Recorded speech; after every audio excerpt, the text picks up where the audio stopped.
Everyone to CRAC LAT pre-call training number 3. Thank you guys so much for joining us.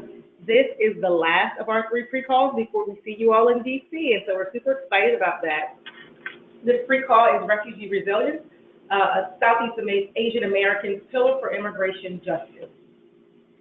And so I want to just welcome you all and my colleagues, my amazing colleagues here, Mari and Alyssa, who are going to be facilitating this call as well. And so if you have any questions at the end of this training, you'll see our email addresses with our names as well, and you can connect with us there.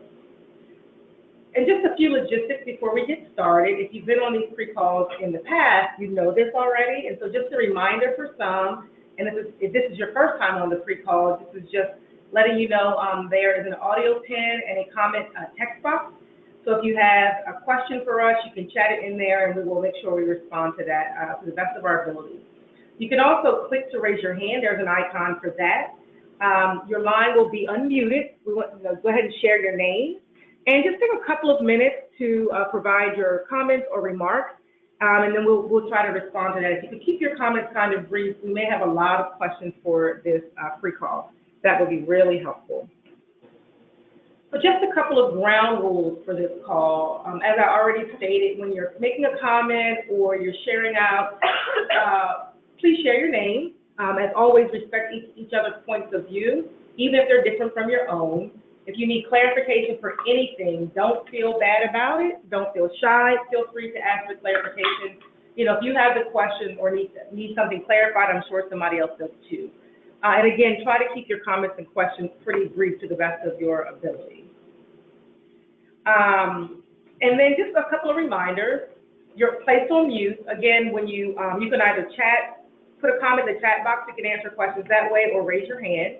And we're going to have a few polls throughout this pre-call, and this is really to gauge kind of where you are, and it really helps us provide better information for you. So if you could participate in those polls, that would be really, really helpful.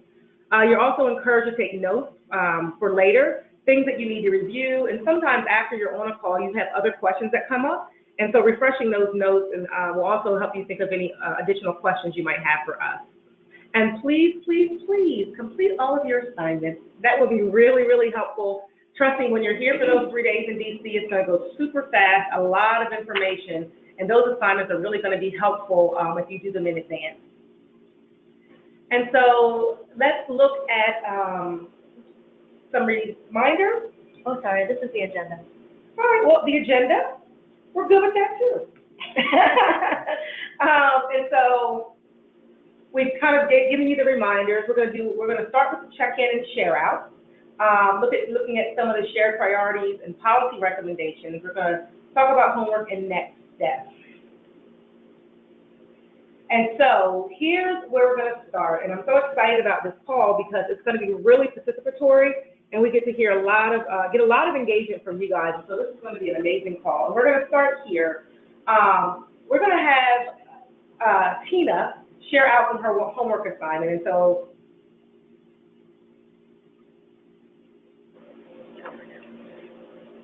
hold on one second, guys. We have a little technical difficulty we're trying to resolve. 1 second.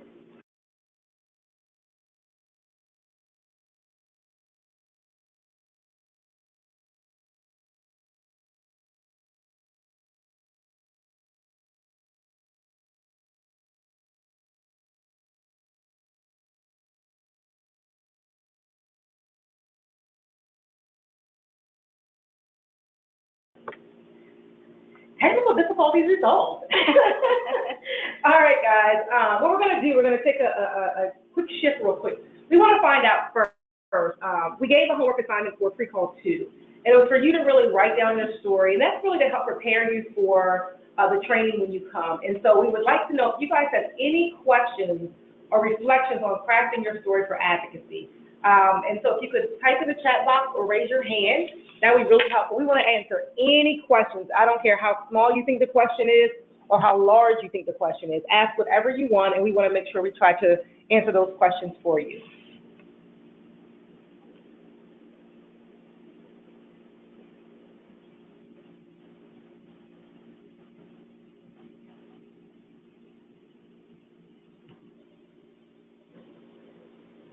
I know one question that we hear a lot, and I'll just share this out with you guys, is, does my story really matter? I think it's an important question to ask, because sometimes I think when it comes to advocacy, we think our personal story or even the story of someone in our community doesn't really matter that much when you're advocating, because we don't always see policy change that reflects what we're sharing. But I will tell you, and I'll have Mari share on this as well, because she does a lot with communications, your story definitely matters. Your story definitely matters. It's really how you allow the person that you're talking with, that decision maker, policy maker, it allows them to see your story almost in real time. It evokes some emotion. And so whatever policy recommendation or any kind of recommendation you have for that decision maker, your story helps kind of bring it home. And so if you're wondering, does my story really matter? Should I really write this?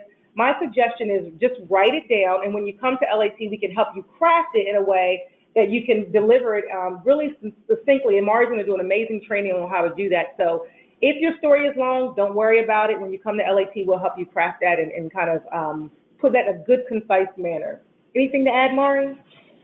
I would only add that in legislative meetings that we've done, we hear it again and again.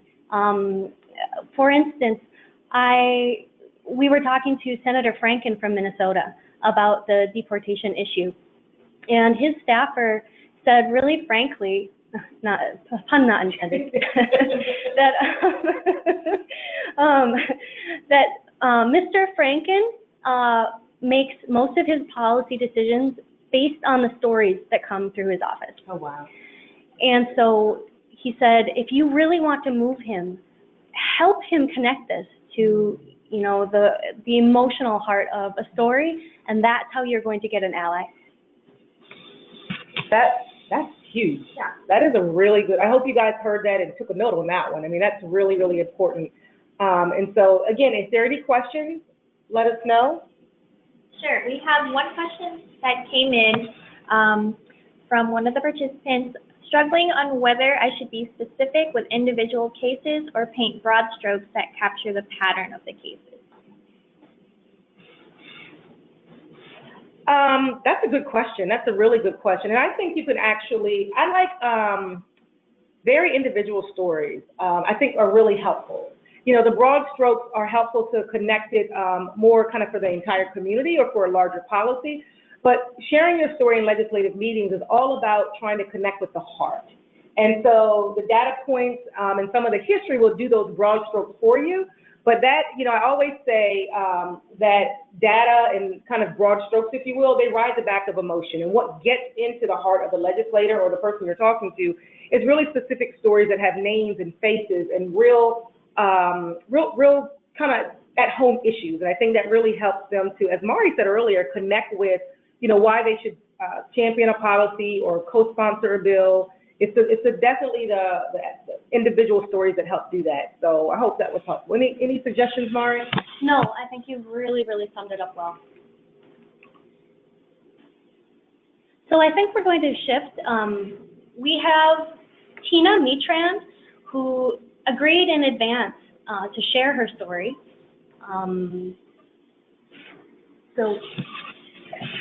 Yes, we have Tina, and we're so grateful, Tina, that you are willing to share your story. And I think this is helpful because we all have the privilege of sharing our story, and I want you guys to think of your stories as a privilege.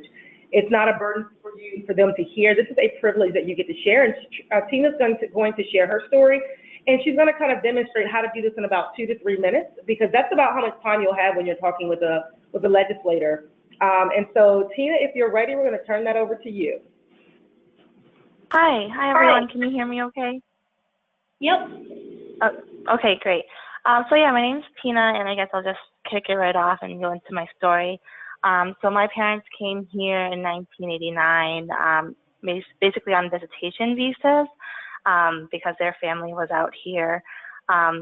So they've been undocumented for a long time, and both of my parents still are. But when I was about 16 years old, I had come home from an after-school program at school to be told that someone had taken my dad. Finding out that someone were ICE immigration officers. The next day, I got a call from my dad saying that he was being held at a detention center and he wasn't sure how long he would be there for. So when, my family, my mom and my little sister and I found out, we started visiting him, where he ended up staying for 4 months. The first couple of visits were, as expected, a lot of crying, a lot of trying to really wrap our minds around the fact that my dad was being held in this detention center where he was forced to wear an orange jumpsuit. The only way that we could talk to him, sorry, I didn't expect to get emotional. But the only way that we could talk to him was like through a window, kind of like you see in like the movies. And those meetings with him or visits with him went on for 4 months. And during one of our last visits, and this was in January 2010, he told us, tomorrow that he was going to go to court and they were going to decide whether or not he'd be able to stay or if they were going to deport him. And so he wasn't sure if this would be the last time we would see him. And it was hard to really realize whether or not, we were saying goodbye. So we said goodbye just in case. And the next day we got a call from him saying that he was in Laos. And yeah, it was hard because, I think that if we knew for sure that that was the last time we were going to see him, things would have been different. But because he got deported, and during that time, if you got deported, there was a 10-year bar. So you couldn't come back to the U.S. for 10 years. So he isn't allowed back in the States until 2020. The plan right now is for me to sponsor him to come back next year. But having been through immigration legal processes since I was 16, I learned that it's very complicated and very confusing, and it's a very dreadfully long process that my mom is going through now to try to get her green card. So needless to say, it's been tough for us the first couple of years, and I think we've been learning how to go through, life in the U.S. without my dad, and also just living with the fear that it may happen to my mom because she still doesn't have her green card. But yeah, so that is why I'm in this work and plan to be in this work for a really long time, hoping to help other families that, are in risk of going through this experience, and hopefully they don't have to.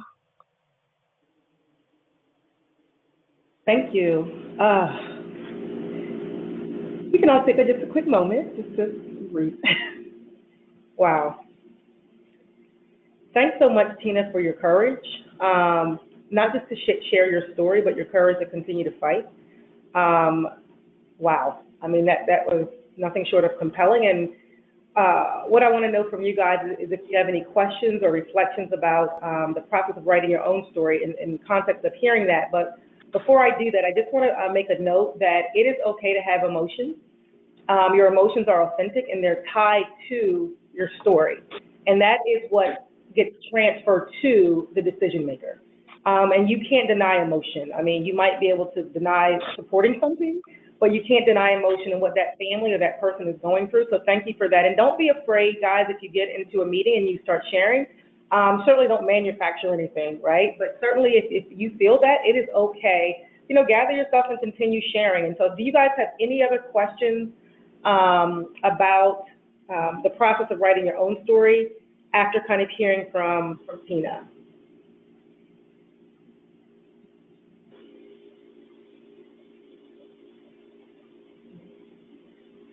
Again, Tina, thank you so much for that courage, and we look forward to seeing you at LAT. And I also want to let other people know, your story doesn't have to be just like Tina's. It doesn't always have to bring up emotion. It could be something that happened in your community. So by no means think that because your story doesn't sound like someone else's that your story isn't compelling. Every story matters, and every story is compelling in its own right. So be confident in what you're sharing and be okay with that. And so, trust me, no one wants to have to compare these stories. So yeah, be confident in what you're going to share. And so now we have one question. Sure. We have a question. Does this story have to be immigration related? It's a good question. Yeah, I think this is Mari. I think that there is no universal, guide to a good story, right? Everybody has, many different stories, each of us in our lives that, we could share to, I guess, move them to action. But at this LAT, we are advocating on immigration-related issues. And so we bring stories to our advocacy in a way that illuminates and really drives home the actual policy asks that we are, that we're asking for. So in this case, you really do want to think about a story that relates to a change that you want to see in immigration policy, and how, that change in policy would really impact your life, your family's life, or your community. And I'll just briefly add to that, when you guys we talk more about the shared immigration agenda, you'll be able to see how you can talk even about education or health in a way that illuminates kind of the need for a change in immigration policy. And so what I would say, just bring your story. Just bring whatever you have, do the best that you can with what you have, and then we'll help craft. And Mari does an amazing training on communications and sharing, and so we'll be able to have time to kind of work through that and connect the dots. And so I would just add that part to that. And then Mari, I'm going to turn it over to you. Okay, thanks so much, Monica. I'm Mari. I am the Director of Communications and Development here. But before I did that, I was the immigration policy advocate. And immigration and, this anti-deportation work and refugee rights is very, very close to my heart. So I'm really, really excited to have you guys all here. 40 to 50 incredible, committed advocates from CREX communities who are all devoted to changing these laws that are impacting our families. So first of all, you filled out a survey a few weeks ago about your biggest concerns around immigration policy. And we have analyzed your responses, and we have used them to create both the curriculum for LAT and also the shared agenda that we're going to be advocating around. So the advocacy you'll be doing during LAT is really informed by your voices and your experiences and what you said you really want to advocate on. We're calling it our Southeast Asian American Pillars for Immigrant Justice. So before we dive into what those pillars are, I just wanted to share a few voices from the pre-LAT survey that just illuminate sort of why we went the direction that we did. So you'll see one here. In Minnesota, ICE is tearing apart Cambodian and Vietnamese families, and we anticipate that this will affect even more Southeast Asian populations in the near future. I want lawmakers to recognize that deportation is inhumane, even if someone has a criminal record, and even if someone isn't part of a heteronormative nuclear family unit.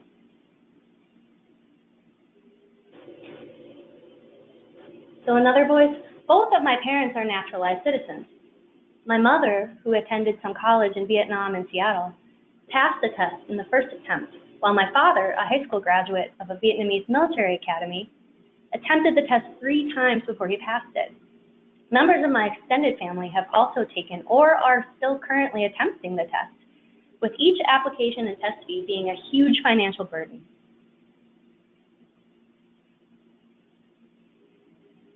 And finally, they, being people who are vulnerable to deportation, they live in constant fear of deportation and face an increased level of uncertainty in their life due to current immigration enforcement trends.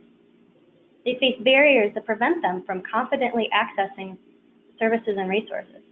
As if it weren't enough, these increased fears are also having an impact on their mental health.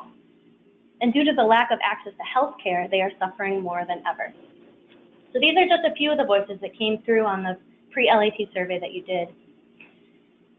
And so overall, we found that 93% of you found that intergenerational trauma, mental health, is a top priority for you.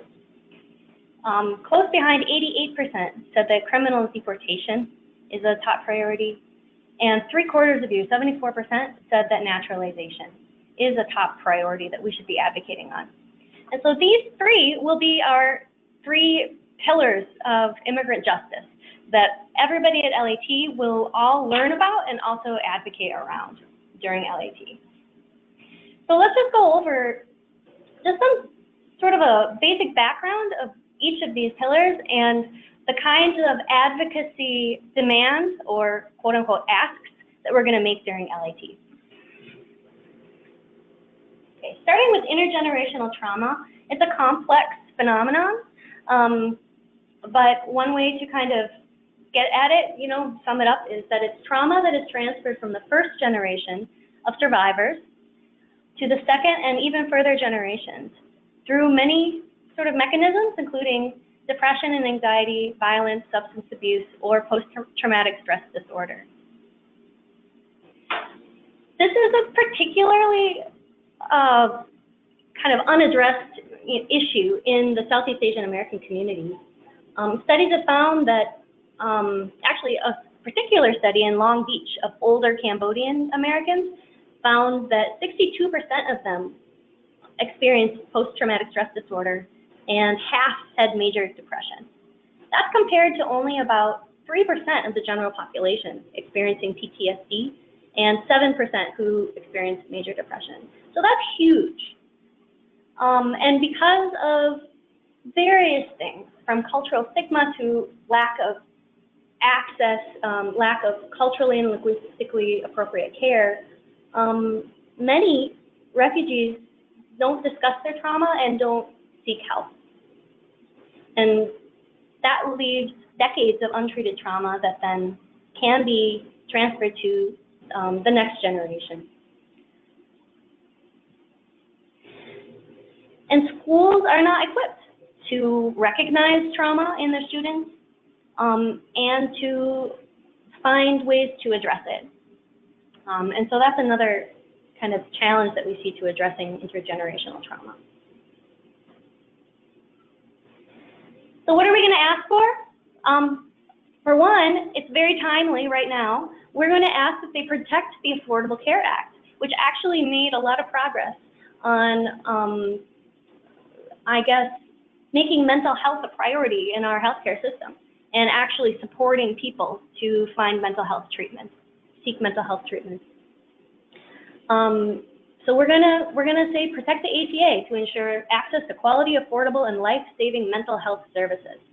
And we'll go into the new plan that the Republican senators are creating in secret right now and talk about how we're going to try to address that. Champion policies to ensure culturally and linguistically competent care so that, that our elders have someone that they can talk to literally in their language. And who understand the cultural and historical context of trauma, in Southeast Asian American communities. And finally, support data disaggregation of Asian American and Pacific Islander students. That stat that I just talked about in Long Beach, that was a small study, but we point to it all the time because we just don't have the data. The health data usually reports broad Asian American or Pacific Islander numbers, and so the Southeast Asian American experience, which is quite unique, is completely hidden.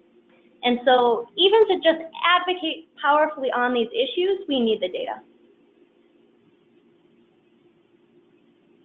Okay, so let's have just a little bit of discussion.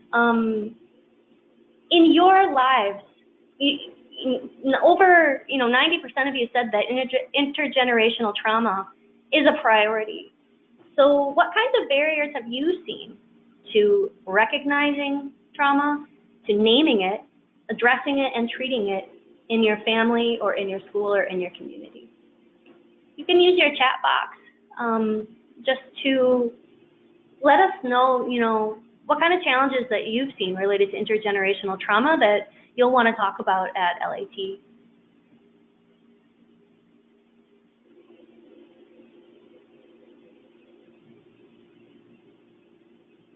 Did your school know how to address it? Did you see untreated trauma, you know, amongst your classmates that you thought really could have been better handled, better addressed? You know, what were the implications of schools not being able to see and address trauma?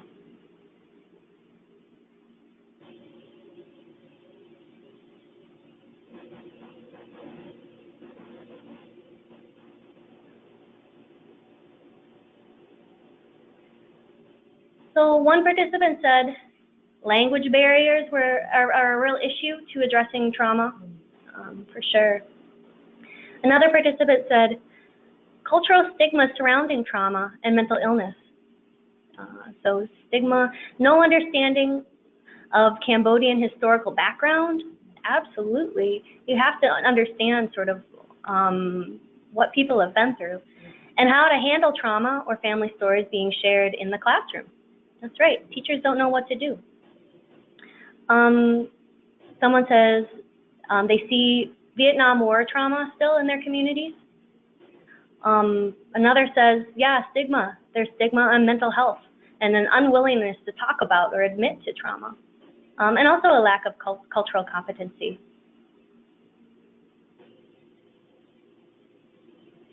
And another, this is interesting, another participant says there's a lack of Southeast Asian history acknowledged in schools and the community at large. And therefore, you're really dependent on your family to understand your history. And that is related to trauma, you know, and sort of working it through and treating it. Another participant says, heteropatriarchy. The men in the family, including myself, says the participant, have generally shunned topics that involve sharing their feelings or emotions. And this has led to a lot of long-term effects in mental health for my mom and emotional unavailability for my brother and my dad. Wow, thank you so much for sharing. Another participant says the negative stigma around mental health deters Southeast Asian American folks from seeking help. Another participant says the structural racism in our institutions, policies, and processes, yeah, really get in the way of sort of getting recognized, right, and served. Another participant says intergenerational trauma is often passed down through abuse in many forms. Yeah, and the response of schools through insensitive reporting processes. In other words, taking students away from their families and perpetuating further traumas. Yeah, absolutely. Another says naming it in our own families. So again, just maybe not having the words for it, not sort of the stigma of identifying it. Microaggressions from other ethnicities. So there are lots of kind of compounding traumas, right, in our everyday lives as well. Someone says, I don't think the mainstream community will understand the stress and trauma that our children are experiencing. The generation gap between them and their parents, the stress of not knowing their own culture and language well enough for their parents or elders. This is huge for our children. Absolutely, and so we talk a lot about intergenerational healing as well. And another says, I had a huge identity crisis not wanting to be Hmong because there is no history in school, but our families cannot tell us their trauma, and they also work a lot. Yeah, you guys, I really want to make sure everybody has a chance to kind of be heard. So there's the mind our own business mentality here. And the belief that mental health can be fixed with medication or only medication, right? Or that the only service you'll get if you try to get treatment is medication, right? And finally, one participant asks, is there such a thing as Trump trauma? I think so. It might be. I think this is widely written about, in fact. I don't think that's where all that is. I think we're, you know, many people are experiencing that right now. And it's both funny and serious. So thank you guys. Thanks for bringing that bit of levity, but Yeah. I appreciate that. Yeah, so I think you guys have a lot to share, Congress, and they don't know these stories. It's so important that you're coming to Washington, D.C. at the end of the month to talk about this. I think, Maria, that's the thing I didn't think about, that it's not in history books, but then you're relying on your parents to share who have dealt with it, and bringing it up for them actually brings up more trauma. So where would you kind of learn? And so that's really important when it comes to education policy, when you think about immigration. So, wow. Absolutely.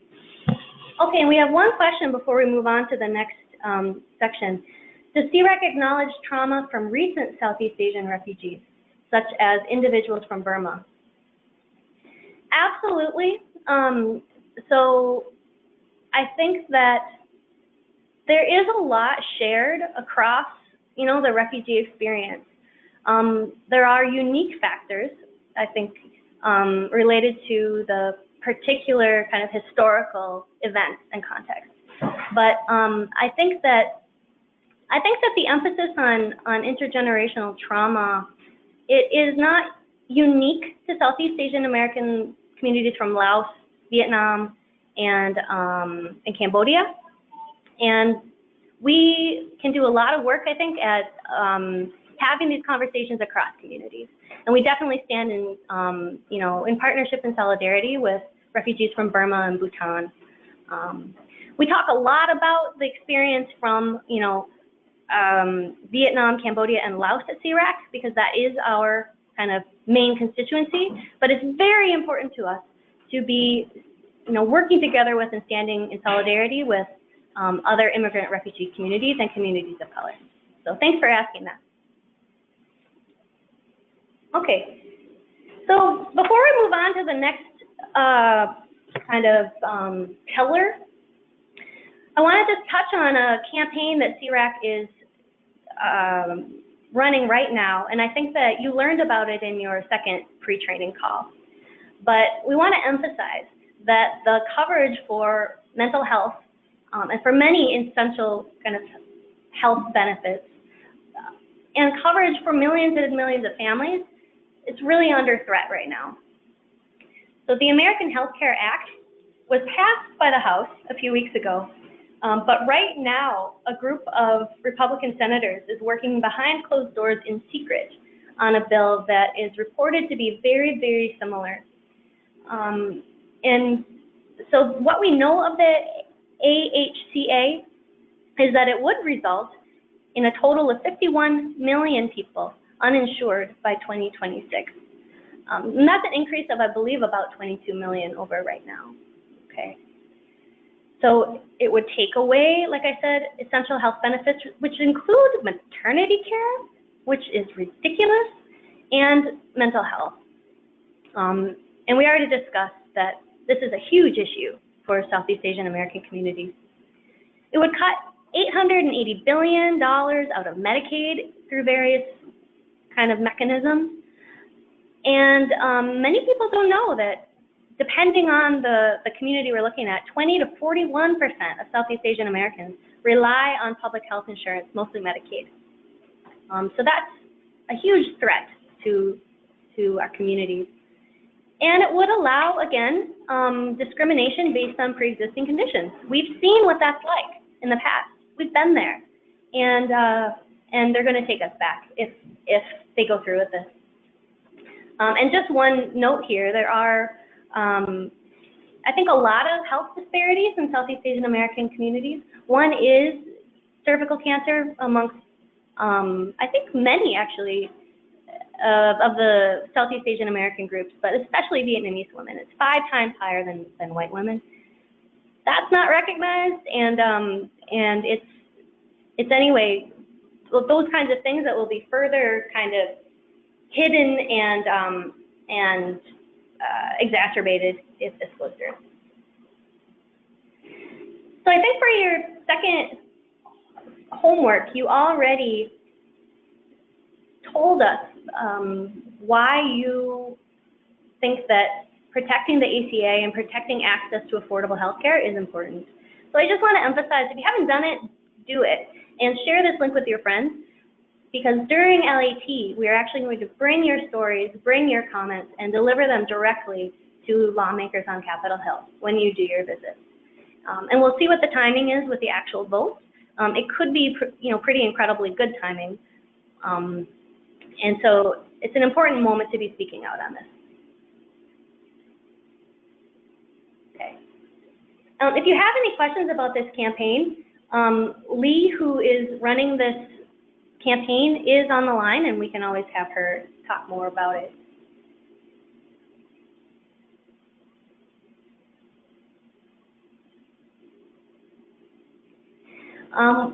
We have a couple questions that we're going to direct to Lee, and we'll get back to you on those questions.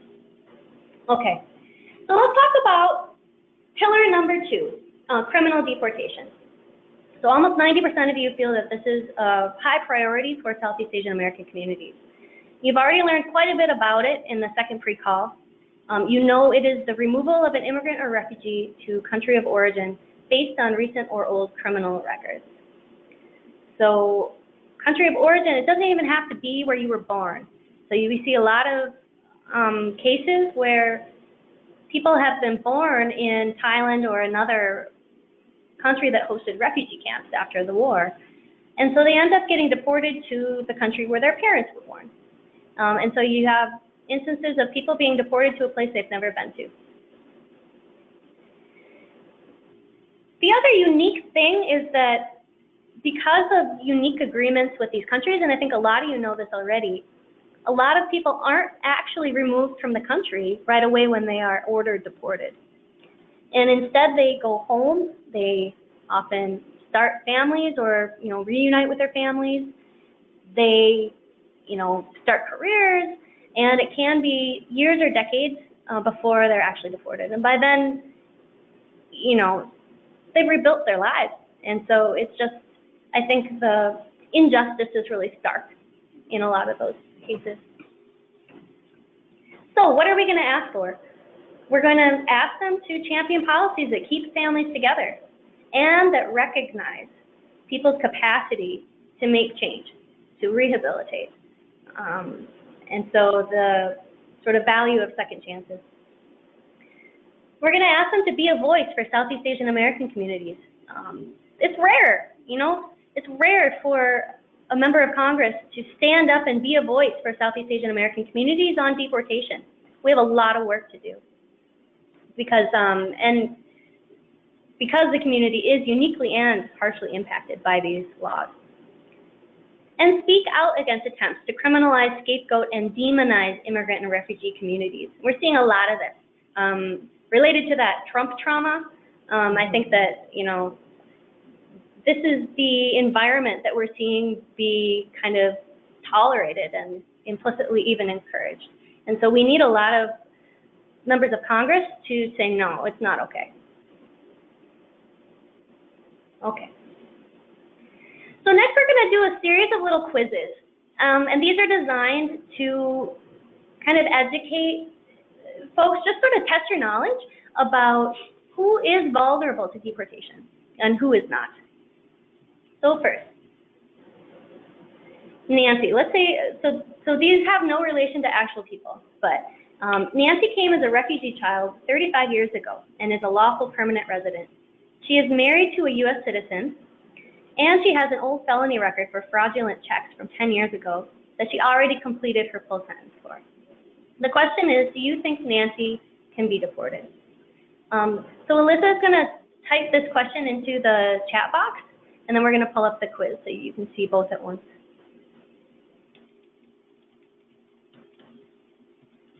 She's typing furiously.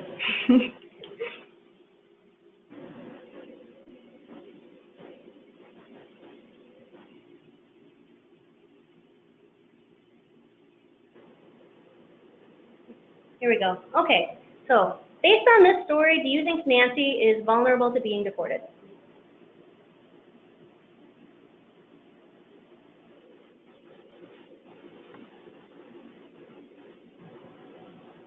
Okay.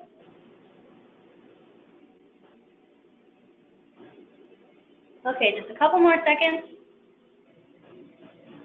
All right. We'll close the poll. All right, 83% of you say that yes, Nancy could be deported. 11% no, 6% very honest, I don't know. So let's take a look.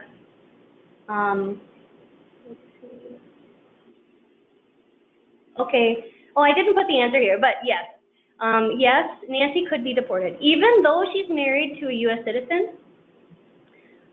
that will not protect you alone.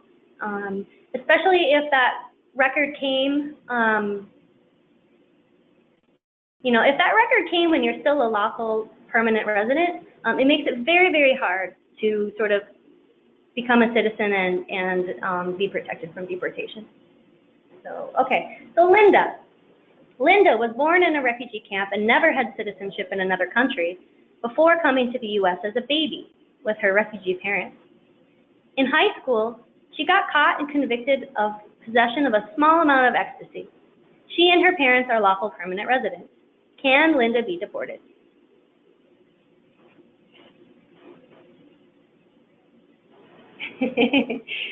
And Alyssa is madly typing this question so you can review it.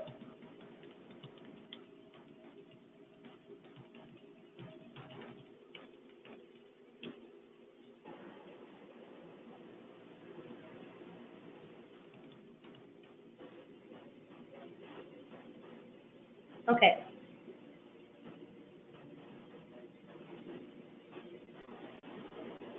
So what do you think? In this case, can Linda be deported?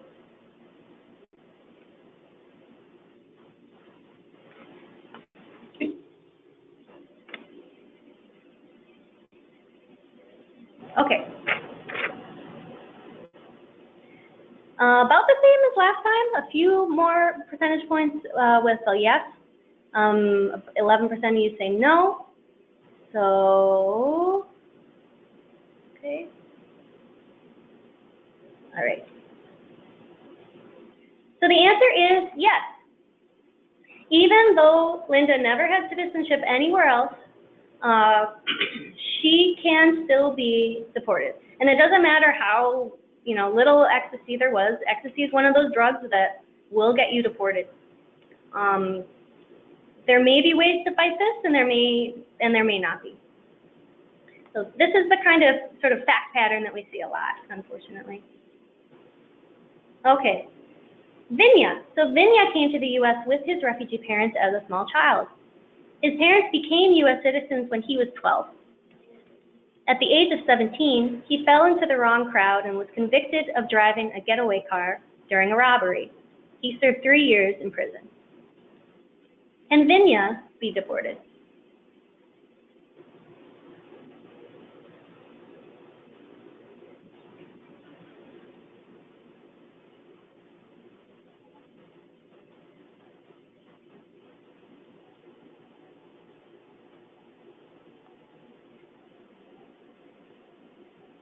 Okay.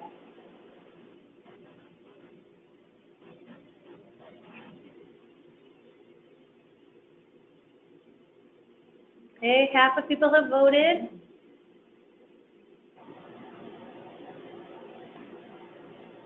Okay. Okay, so sort of 2/3 of you think that yes, Vinya can be deported for this. And about 1/3 of you say no. All right. So in this case, you see his parents became U.S. citizens when he was 12. If your parents become citizens when you are under the age of 18, you are safe. You are a citizen. And so we actually do see cases where someone actually does get an order of deportation. And then the lawyer does some research and finds that their parents had become citizens before they were 18, and suddenly they're a citizen, and they're not able to be deported. So you can start to see this is why citizenship is so important. One more, Tran. Tran was born in the United States shortly after his parents arrived as refugees. In his 20s, he was arrested and convicted of trying to sell drugs. Can Tran be deported?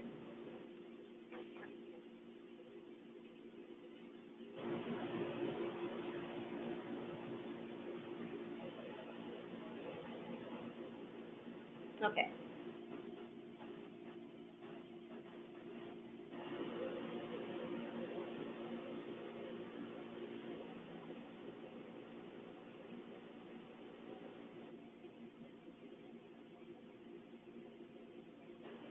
All right, a couple more seconds to get your vote in. All right. Okay. Most of you say no, trans cannot be deported. So the answer is right, no. If you are born in the United States, it doesn't matter where your parents came from, it doesn't matter what you do, you cannot be deported. And that is actually a law that we have to safeguard, because there are members of Congress who want to get rid of birthright citizenship and have created bills to try to do so in the last few years. Thank you, guys. Okay, so this is a lead-in, really, to naturalization and how important naturalization is to protecting folks from deportation. So naturalization is the legal process of becoming a citizen through an application, interview, and passing an English and civics test.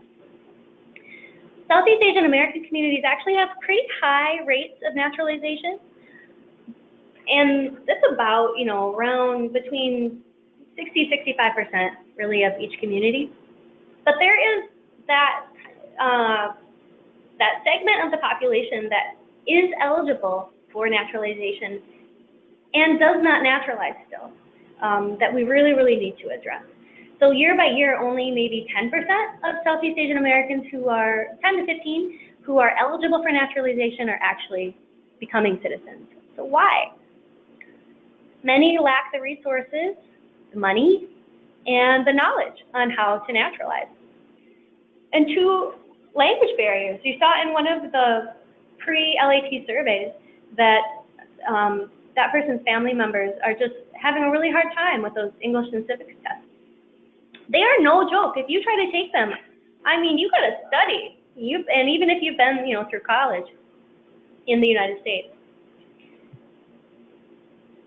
So what are we asking for?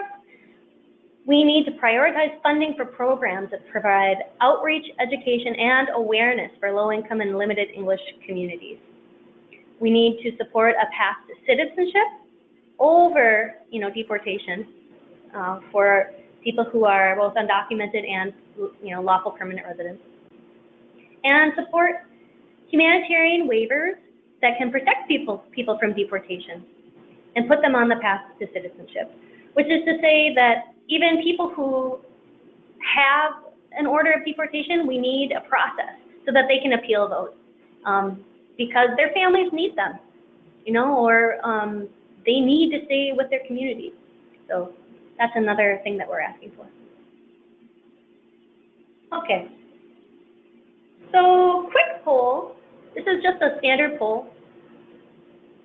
Do you know community members or family members who are eligible for naturalization but have not attempted it or have not become citizens? I think that should really say.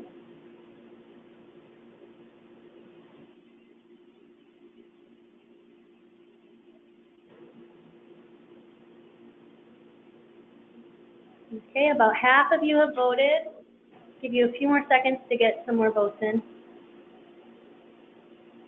Okay, great. So the vast majority of you actually know someone who could be eligible for naturalization, but for whatever reason, 35% tried but couldn't pass that test. It's hard. And there are very few resources to help people prepare for that test. A quarter of you say yes, they would if they could afford it. I think it costs like $700 last I checked. And message us if I'm wrong about that. And, about 18% say yes, but they don't know, how to go about it. They don't have the information that they need. Only a quarter of you don't know someone who could be a citizen but hasn't been through hasn't been able to. Okay. Okay, so we want to open it up for questions at this point. It could be about any of those three pillars that we just talked about.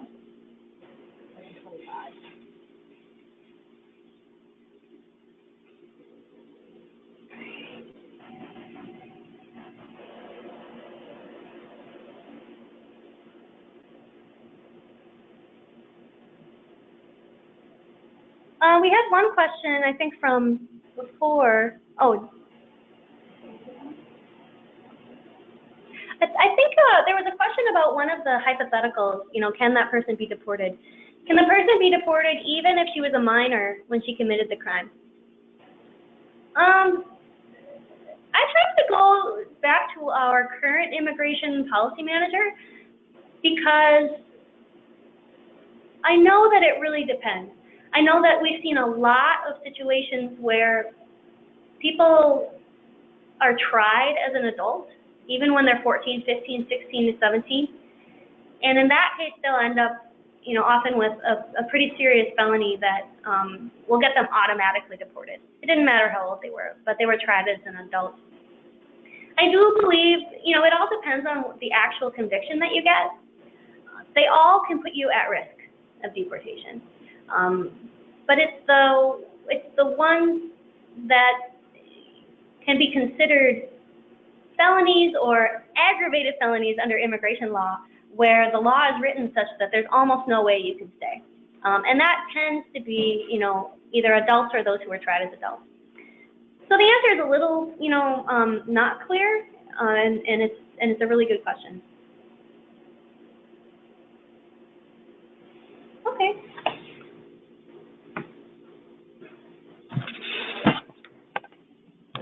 And another question, are there websites, resources that summarize bills or laws for the average person in everyday language?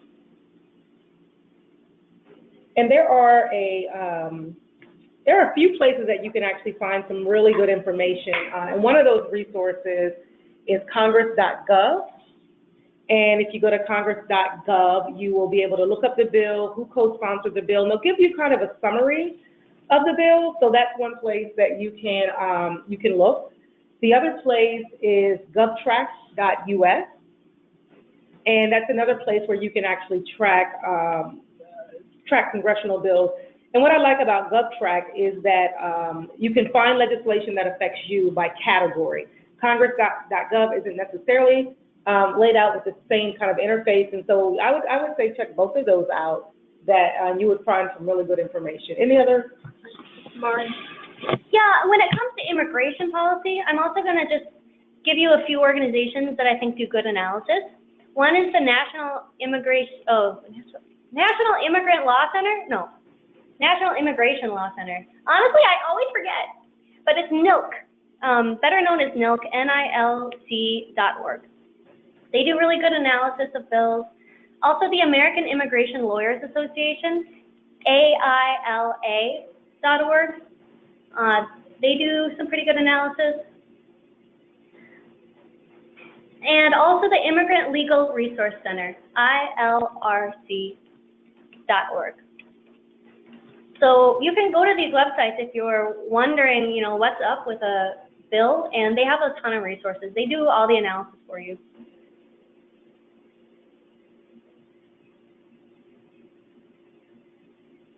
Okay, another question. When sharing our story, would it be an issue if we mentioned that our family members are breaking the law in any way? Is it okay to mention, or would this risk or hurt us in any way? That's a really good question. So the question is, are we safe talking about our families who are undocumented, or even talking about our family members who maybe have a final order of deportation? We don't want them to be flagged, right? I would say there are two things with congressional members. They actually don't report to ICE normally. When you're doing any kind of case advocacy or follow-up, most members don't do that. They're not supposed to do that. That's not their role. But I would say when you're advocating, I would be general in just, you know, talking about my family in general terms. And so you may not even want to say family member, you could say community member. And so that keeps you kind of in a safer place where they don't know necessarily the person's related to you. but I would probably use the term community member if you're concerned about that. I worked for 2 members of Congress on both sides of the aisle and did immigration work, and they were very much safe in coming to us. I've had people who had expired visas, visitor visas. I had people who had deportation orders. And so our office did not report that. Our goal was to help them with case management and to really find a path to citizenship, believe it or not, for both sides of the aisle. That was what, they were concerned with. So I believe you're pretty safe, but if you're concerned about it, I would just use the term community member, and that way they don't know that person's related to you necessarily. It's probably what my suggestion would be.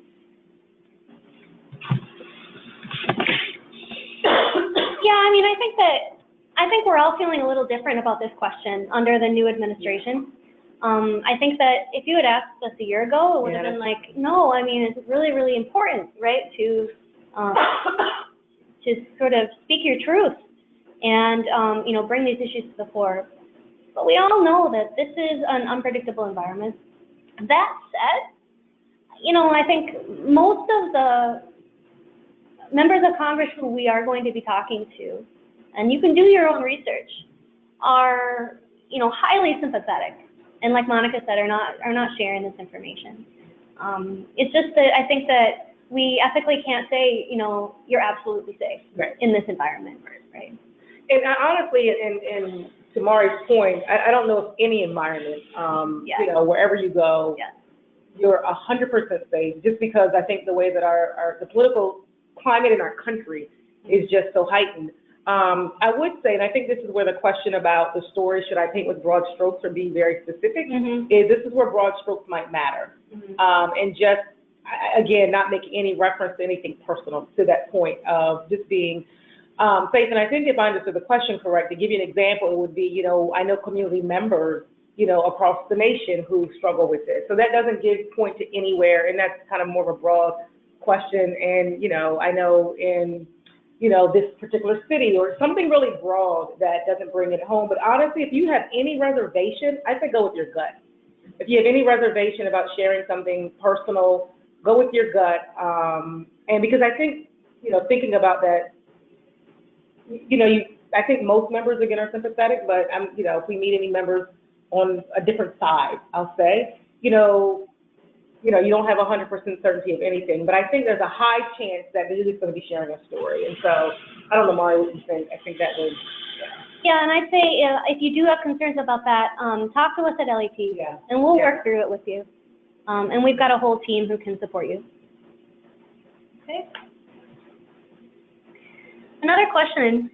This is a really important one. How do we humanize criminal records that seem really unsympathetic, like sexual assault on a minor, and help Congress not villainize these people who may have already moved on and rehabilitated?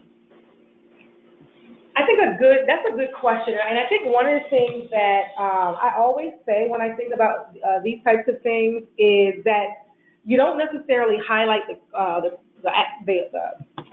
crime because they already know that, and they're not going to be sympathetic to that. But what you do highlight is what led to it. So is it a lack of education infrastructure? Was it a lack of mental health services? I think this is what Mari shared earlier about the pillars that we're sharing. You could probably use any of those pillars and point back to particularly mental health and trauma. It doesn't justify the behavior or the crime. And so that's not what we're doing, but I think we do have to understand that people who could commit crimes as adults were children at some point. And then that is the time in their formative years where they were growing and the infrastructure they needed, the supports and services they needed that were not available because of policy and because of, this kind of systemic racism and the infrastructure that we have in our country, prevented them from getting some of the things they need to help them grow into healthy adults. And so I always go back to the system, the infrastructure, and reminding, I'll get a little bold, do what you feel like is right, but this is not to be right, this is Monica now. But I'll say something like, have you ever done anything in your life that you're not proud of?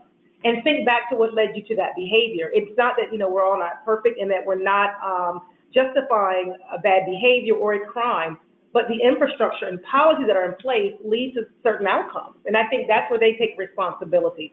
So we don't, have to focus necessarily on the crime, but use the pillars. I always say go back to what we provided in documentation for your pillars, and that's going to help you kind of get back on track with the conversation. Thanks, Monica. I think that's a really, really great way to look at it. And I think that, you know, in addition to going back, you go forward. Mm-hmm. This is not about that one terrible, terrible, you know, thing that happened, you know, that someone did, but it's about who they are now as well. It's about what led to their, and now who have they become? You know, that's the person standing before us now. So, so I think both those strategies can be important. Okay. Another question. I'm still struggling to figure out a way to streamline and narrow down my story to be effective, while making sure not to negate important personal details. Will we be given more training on effective storytelling? Yeah, it's hard. It's hard for anybody, and it takes a lot of practice. You're not going to get it right the first time. You're going to revise, share, and yes, we will be actually working. We'll be doing a training on how to craft these stories, and we're going to have a lot of practice at LAT. So this is just the beginning, and we're going to try to guide you through it. And let me plug here Mari, who you just heard, her communications training, because it's going to be really important. And this is why you need to work on your story before you come, because when you get here, you'll be able to use that in the training that she's doing. Oh man, no pressure. Okay, no, but yeah, we'll give you resources. Okay, another question: how to talk to conservative Republicans that are anti-immigrant and anti-refugee? What message or frame will resonate with them? I'm going to hand it over to Monica again. She's the one who works for a you know, conservative. I think similar to what I said earlier. So you have to think about policy and what moves them. And this is, again, why the homework is important, because you're doing some research on the legislator. You're looking at the kind of policies they support. You're looking at if they're on any committees. And so kind of learning more and digging more into their background will give you a sense of what they care about. If education is important to them, you're going to use that angle. If a lot of conservatives are all about pulling yourself up by your bootstraps, right? And so you're going to look at that, and you're going to take your story and kind of frame it in a way that will resonate with them. Economics works really, really well. And so what happens if you allow a path to citizenship and people are able to naturalize and they're able to be productive members of this society and are working and all of these other things that lead to economics and to jobs. And so you have to kind of help them understand what the benefit is of having people naturalized and not deporting people. And the reality is, if you think about it this way, think about if you, Trina's story is a great example, or Tina's story is a great example of taking a father from their family. You know, what kind of trauma does that cause for the family? And what resources do they need to kind of heal from that, as opposed to letting the father stay in the home? And what it allows that family to do is to continue to grow. And it's not as difficult. They can grow and be wonderful people now, but it's easier sometimes when you have that support. And so you frame it in a way where you help them understand allowing people to stay with their families is actually better for the country. And, you know, most conservatives are all about, you know, God bless America. So I always talk about, what does this do for our nation at large? How does this allow our nation to progress? And sometimes the framing you use, you almost feel like you want to gag yourself, because it doesn't feel like, it's hard to sometimes to share it in a way where you connect with it all the time. And that's why I think it's important for you to really think about looking at this on both sides of the aisle. What is it that they're really after, and why is this really important? And what it really is that, you know, we want everybody to succeed in this nation. Both sides of the aisle, I can say that, wants everyone to succeed. Now, how they see that is different. And so you're going to put it in terms where they understand that. That's the way I would frame it. And again, when you're here, we're going to help with that. We're going to help frame it in that way, so it can be palatable for people that may not be as friendly to our policies or our ideas. Yeah, sometimes you have to build those bridges before you can kind of take people across them. Okay, another question. I think we have time for maybe 2 more? Okay. Who in government has the power to change immigration policy or pass a law for humanitarian relief for a criminal deportee? And how hard is it to make that happen? Yeah, I can start with that one. So there are actually various ways that this can happen. I think most impactful way is for Congress, and that often starts in the Senate and House Judiciary Committees. You can look up who's on there. They actually need to take these terrible laws, especially the ones that were passed in 1996, and rewrite them. Ultimately, that's what needs to happen, because that is the basic blueprint for all of this deportation machinery. So, that's what we're building toward. There are a couple other ways, the president can issue executive orders that basically guide ICE or DHS to not spend their deportation resources on, certain groups of people. So you saw that with the DACA, the protecting dreamers. There can also be individual bills that members of Congress can pass to, stop the deportation of an individual. I'm going to say all of these are very difficult right now. Yeah. Now more than even, ever before. And so I think that one of the challenges of what we're doing is that it's a long game, and we are building right now. Monica, did you want to add to that?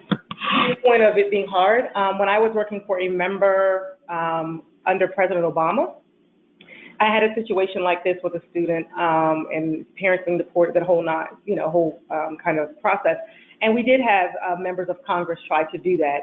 And it was so hard. I mean, it just was, even under a very supportive congressional delegation and administration. It is extremely hard. It really is. And so I think, to Mari's point, changing policy is kind of, the long-term gain. Now, it's hard, but it's not impossible. So if it's something that you need to do, or you feel like, hey, I'm going to give it a shot, absolutely, absolutely do that. And I think it's always worth a try. But just being mindful that it is a challenging process. Yeah.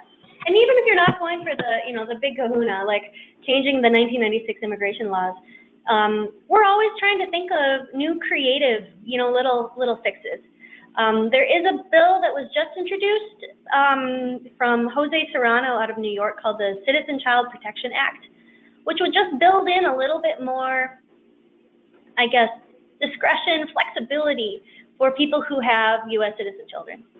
And it probably won't pass right now, but we're also building toward, that time when we built our movement so strong that now we have all the groundwork laid because we, wrote these bills and we pushed them and we found a coalition to get behind them.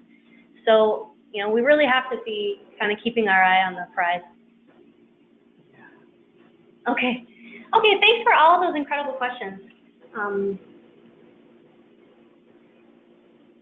So next step is you have one more homework assignment for LAT. You guys have been working hard, and we're going to keep you working hard for a little bit. So what you're going to do before LAT starts is actually start prepping for your legislative meetings. So we want you to do two things. We want you to do a little bit of research on your state and on your district. We want you to figure out what is the number and the percentage of Southeast Asian Americans in your state and in your district, okay? And with that, if you can think of anything else, any impact that, the Southeast Asian community has had economically, culturally, politically in your district, that can only help you. So, anything about small business ownership or sort of even like civic engagement, anything that you happen to know. But at the very least, find these population statistics and bring them with, okay? And then two, think about what you want to ask your member of Congress to do. How are they going to follow up with you after you meet with them? And so I'm going to walk you through these two things just briefly. So you'll see in this webinar, we have attached two resources. One is a fact sheet on the top districts in terms of the percentage of the population in that district who are Southeast Asian American. So check out if your district's on that list. Could be pretty interesting. And that's where you'll get that stat. So that would be easy. And then look at the top Southeast Asian American states as well. And a lot of you will probably have your states on that list. Secondly, this is more of a national context, but we left the link here to our statistical profile from the 2010 census. So this will give you like poverty rates, education completion rates, various other metrics that come from the 2010 census. So take a look at that so you kind of have a national picture as well to compare it to. So this is going to be the quickest and dirtiest like census stat training you've ever been through. But here's how to look up census stats. The easiest way we know how. Okay, so you guys, you can do this on your computers at home right now. So go to Fact Finder. It's called American Fact Finder, and it is the census. So every year the census does collect a limited amount of data and disaggregates it. And so even between, you know, the decennial, is that the word? Decennial census, you can find data on, you know, on our community. So go there, pick Advanced Search. I'll show you a picture of this in just a sec. Under Geographies, choose your state or your congressional district and add to your selection. So here's a little picture of what that looks like. So this is under Advanced Search already. Hit Geographies and select either state, if that's what you're looking for, or congressional district. And then make sure that whatever you choose kind of jumps over to the left to your selection. Okay. So to look up specific, you know, communities, specific ethnic groups, next go under the Race and Ethnic Group tab, hit Detailed Groups. It's going to give you a box where you can enter in what you want to see. You can look up stats for Cambodian, Laotian, Hmong, and Vietnamese. And just a note, Laotian for the census means anyone identifying as coming from Laos but is not Hmong. So Lao, Mien, Thai Dam, all those things will be under Laotian. Okay. I usually use alone or in any combination because that is the reality of our families now. So, you know, multiracial families. Hit go and then click it again to add to your selection. So here's just a picture, you know, hit Race and Ethnic Groups, Detailed Groups, enter in what you want to see, select it, and add it to your selections. Okay, so one of the first options that you see should be something called Selected Population Profile in the United States. Okay?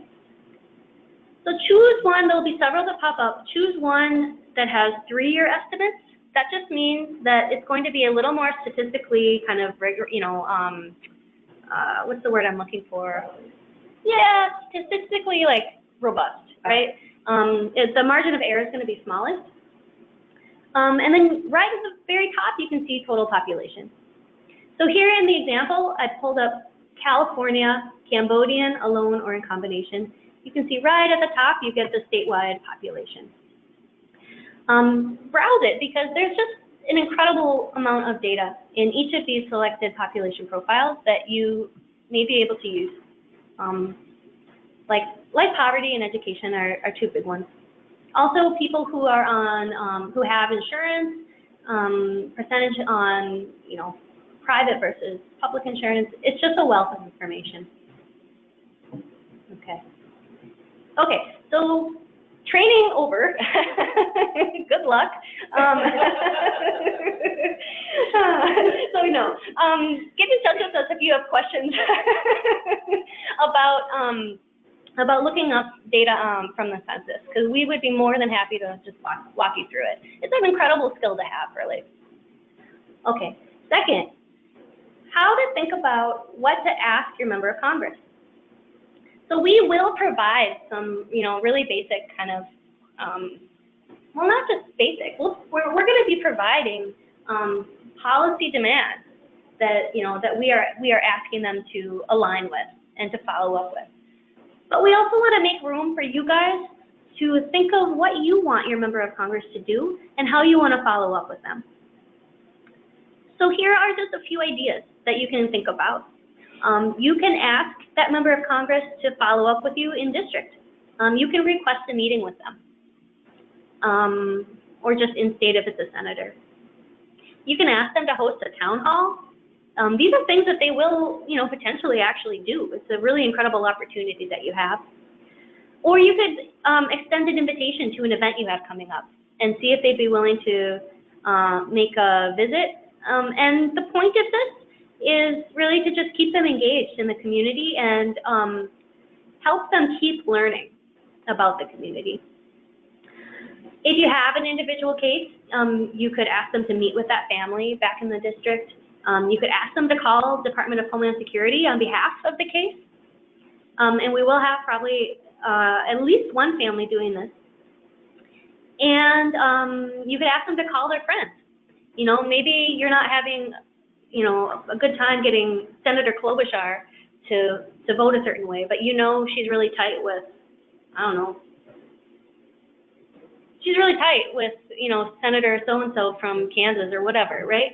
So ask that Senator so-and-so from Kansas to call Amy and tell her she should really, change her mind on something. You could do that too. And another category of requests, you can ask them to issue a statement on something, write an op-ed, which would be a huge win. If you can get them to write an op-ed, that's amazing and possible. Or hold a congressional briefing on Capitol Hill. So these are just some ideas, and you can think of others, and you'll be working with your group to decide what your group wants to ask of your member of Congress. Okay, so I'm going to pass it over to Monica for the rest of the call. We wanted to open it up one more time for questions in case that there are any. So thank you guys again for joining. Do you guys have any questions about anything that Mari shared? I know this was a power-packed, information-packed call, but a really good call, and want to thank you guys for engaging so much. So are there any questions so far?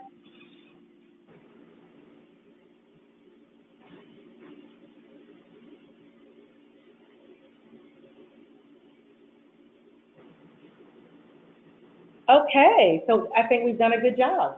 And if you guys have any questions later, feel free to email any of us, and we'll certainly try to do our best to get back to you. And so just a few reminders before we go. Sort of send a reminder out to join our LAT Facebook community. You just need to friend SEAA staff, and we will add you to the group to stay connected and engaged. And so we'll post reminders. We'll post a link to this webinar for you guys you'll probably have to watch this one again. This is one you're going to probably want to watch again. It's a lot of information, a lot of good information. And so just join the group and let's stay engaged there.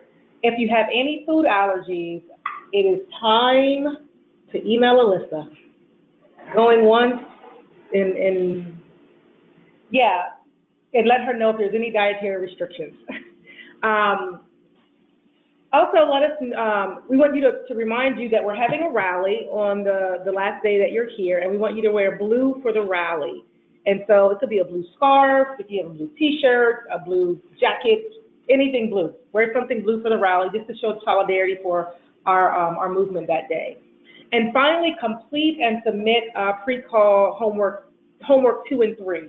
Please try to do that before next week, if you could. That would be really helpful, and then we can get a look at some of your homework in advance, especially your stories, and start thinking about how we can help you frame that when you are here. And if that is all, again, our emails are there, Mari@CRAC.org, Monica@CRAC.org, and Alyssa@CRAC.org.